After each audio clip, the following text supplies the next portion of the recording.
அன்பான உறவுகளுக்கு வணக்கம். உயிர்ப்பு பெருவிழாவின் மகிழ்வில் இயேசுவின் மீது நம்பிக்கையை ஆழப்படுத்தி இறை பணிக்காக தயாராகும் நாம் நம் அழைப்பின் உட்பொருளை அறிந்து நம்மை முழுவதுமாக இறை திட்டத்திற்கு உட்படுத்த நம்மை நாம் புதுப்பிப்போம் என்ற கருத்தில் இன்று சிந்திக்க இருக்கின்றோம்.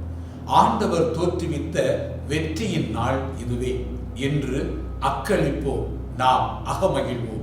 ஏனென்றால் இன்றோடு அழிந்தான், இனிமேல் ஏழைகளுக்கு விடிவு ஏற்பட போவதில்லை. அடிமைகள் இருக்கும் மட்டுமே நமது அதிகாரம் ஓங்கி ஒலிக்கும் என்ற தலைமை குருக்களும் பரிசேயர்களும் கதிகலங்கி போகும் அளவிற்கு இறப்பை வென்று தனக்கு இறுதி இல்லை, உறுதியாய் ஏழைகளின் விடியலாய் நான் இருப்பேன் என்ற இயேசுவின் உயிர்ப்பு தந்த கலக்கம் யூதர்களுக்கு சாவு மணி அடித்தது. இயேசுவுடன் நாமும் பயணிக்க வேண்டும் என்றால் ஒரு சில சடங்கு முறைகளுக்கு நாம் மூடு விழா நடத்திவிட்டு நம்மை நாம் புதுப்பித்துக் கொள்ள வேண்டும் என்பதை இன்றைய முதல் வாசகமான திருத்தூதர் பணிகள் 4ஆம் அதிகாரம் 1 முதல் 12 முடிய உள்ள இறை வார்த்தைகள் மூலம் அறிய முடிகிறது. இயேசுவின் உடனிருப்பை உணர்ந்த பிறகு பேதுருவின் செயல்பாடுகளில் மாற்றம் ஏற்படுவதை நாம் பேதுருவின் செயல்பாடுகளால் அறிகிறோம். விரக்தியில் ஒதுங்கி கிடந்த பேதுரு இயேசு தம்மோடு இருக்கிறார் என்னும் பற்றுறுதியால் தன்னை புதுப்பித்து புது பிறப்படைந்தவர் போல துணிச்சல் மிக்கவராக மாறுவதை முதல் வாசகம் தெளிவுபடுத்துகிறது. பேதுருவுக்கு இந்த துணிச்சல் இயேசுவின் உடனிருப்பால் அதிகமாகின்றது. கோழையாக அச்சமுடன் இருந்த பேதுரு சதுசேயர் மற்றும் மூப்பர்கள் தலைமை குரு ஆகியோர் முன்னிலையில் துணிச்சலுடன் பேச அவர் தன்னை புதுப்பித்துக் கொண்டதே காரணமாகும். இறப்பிற்கு பின் உயிர்த்தெழுதல் உண்டு என்பதை நம்பாத சதுசேயர் கிறிஸ்துவின் உயிர்த்தெழுதல் பற்றி பேதுரு பேசிய போது எரிச்சல் அடைந்தனர்.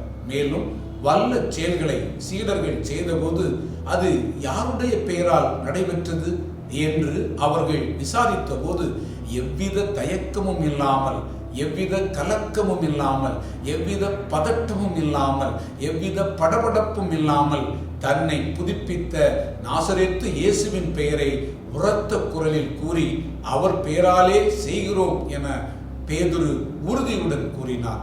இயேசுவின் உயிர்ப்பு பேதுருவின் வாழ்வில் புதுப்பித்தலை ஏற்படுத்தியதை இந்நிகழ்வின் மூலம் நாம் அறியலாம். உயிர்ப்புக்கு பிறகு இயேசு 2 முறை சீடர்களிடம் தன்னை வெளிப்படுத்திய பிறகும் அவர்கள் தங்கள் நம்பிக்கையில் முழுமையாக உறுதியோடு இல்லாமல், தங்களை புதுப்பிக்காமல், தங்களது இறைவனியை உணராமல், தங்களின் பழைய தொழிலான மீன்பிடிக்கும் தொழிலுக்காக கலிலேயா வந்தனர். தன்னோடு இருந்தவர்கள் தனக்கு பிறகு தான் மேற்கொண்ட இறைவனியை மேற்கொள்வார்கள் என்ற நம்பிக்கையோடு இருந்த இயேசு சீடர்களின் இந்த செயலை பார்த்து கோபம் அடையவில்லை. மாறாக தன் உடனிருப்பை உறுதிப்படுத்தி தன் மீது அவர்களுக்கு அதிக நம்பிக்கை ஏற்பட அவர்களோடு இணைந்திருப்பதை இன்றைய நற்செய்தி வாசகம் உறுதிப்படுத்துகிறது. அவர்களோடு பயணிக்கும் இயேசு அவர்களின் அழைப்பை புதுப்பிப்பதை பார்க்கலாம். ஏனெனில் இறைவன் இரக்கமும் பரிவும் உள்ளவர், பேரன்பு மிக்கவர், நம்பிக்கைக்கு உரியவர் என்பதை மீண்டும் மீண்டும் அவர் உறுதிப்படுத்துகிறார். அவரது உடனிருப்பால் சீடர்கள் தங்கள் வாழ்வை புதுப்பித்து இயேசுவின் பணிக்காக தங்களை தயார்படுத்தி இறையாட்சிக்காக செயல்படுவதை நாம் காணலாம். நாமும் நம்முடைய வாழ்வில் பல்வேறு சூழலில் திருமுழுக்கால் இறைவனோடு இணைந்திருக்கிறோம் என்பதை மறந்து நம்மை புதுப்பிக்காமல் மீண்டும் மீண்டும் பழைய சிந்தனைகளோடு வாழ்கிறோம் என்பதை சற்று சிந்தித்து பார்ப்போம். உறுதி பூசல் என்னும் அருள் அடையாளத்தால் தூய ஆவியின் வல்லமையால் உறுதி அடைந்தாலும் மீண்டும் மீண்டும் பழைய அனுபவங்களால் இறையாட்சிக்கு தேவையான திடமான செயல்களை மேற்கொள்ள தயங்குகிறோம். இயேசுவின் பெயரால் அன்றி வேறு எந்த பெயராலும் நமக்கு மீட்பு இல்லை என்பதை நாம் உணர்ந்து கொண்டோம் என்றால் நாம் இயேசுவின் வழியாக நமது வாழ்வை புதுப்பிப்போம். பழமையான சிந்தனைகளால் நாம் நம்மை சுற்றி குறுகிய ஒரு வட்டத்தை அமைத்துக் கொண்டு என் இனம், என் ஜாதி, என் மதம், என் குலம் என தவறான சிந்தனைக்குள் சிக்கி நமது வாழ்வை இழந்தோம் என்றால் திருமுழுக்கு, உறுதி பூசுதல் என்னும் அருள் அடையாளங்கள் நமக்கு தந்துள்ள உறுதிப்பாடு பற்றிய ஐயப்பாடு எழுவது உறுதி. அருள் அடையாளங்களை பெற்றுள்ள நாம் ஏன் நம்மை புதுப்பிக்காமல் இன்னும் பழமையான சிந்தனையோடு, குறுகிய மனநிலையோடு வாழ்ந்து வருகின்றோம்?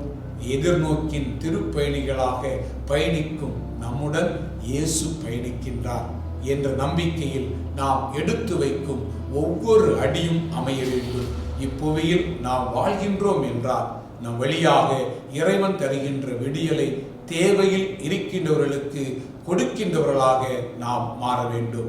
நம் வாழ்வை நாம் மறக்காமல் புதுப்பிக்க வேண்டும்.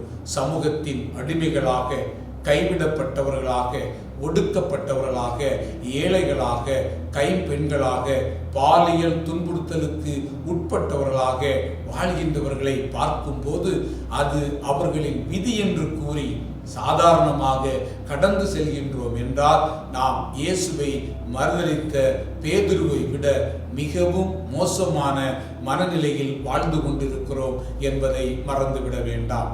நம்மில் இருந்தே மாற்றம் மலர வேண்டும். நம்மிடமிருந்து மாற்றம் பிறக்க வேண்டும் என்றால் நாம் உயிர்த்த இயேசுவில் மீண்டும் புது பிறப்பு அடைய வேண்டும். சமூகத்தின் ஏற்ற தாழ்வுகளை, சமூகத்தின் அடக்குமுறைகளை, சமூகத்தின் ஆதிக்கத்தை, சமூகத்தின் பொருளாதார வேறுபாடுகளை, சமூகத்தின் சுதேச அதிகாரத்தை ஆதரிக்கும் நம் மனநிலையில் மாற்றம் நிகழவில்லை என்றால் எத்தனை முறை இயேசு கல்வாரி பயணம் மேற்கொண்டு சிலுவையில் தன் உயிரை இழந்து அடக்கம் செய்யப்பட்டு உயிர்த்தாலும் அவரது உயிர்ப்பின் மகத்துவம் நம்மில் மிளிரப்போவதில்லை.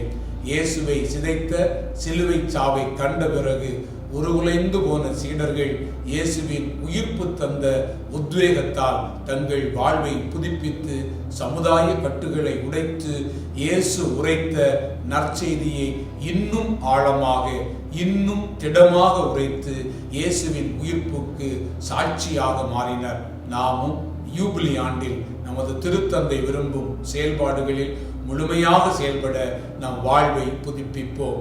இயேசு நம்மோடு உடனிருக்கின்றார் என்ற நம்பிக்கையோடு எதிர்நோக்குகளை முழுமையாக்குவோம். நன்றி.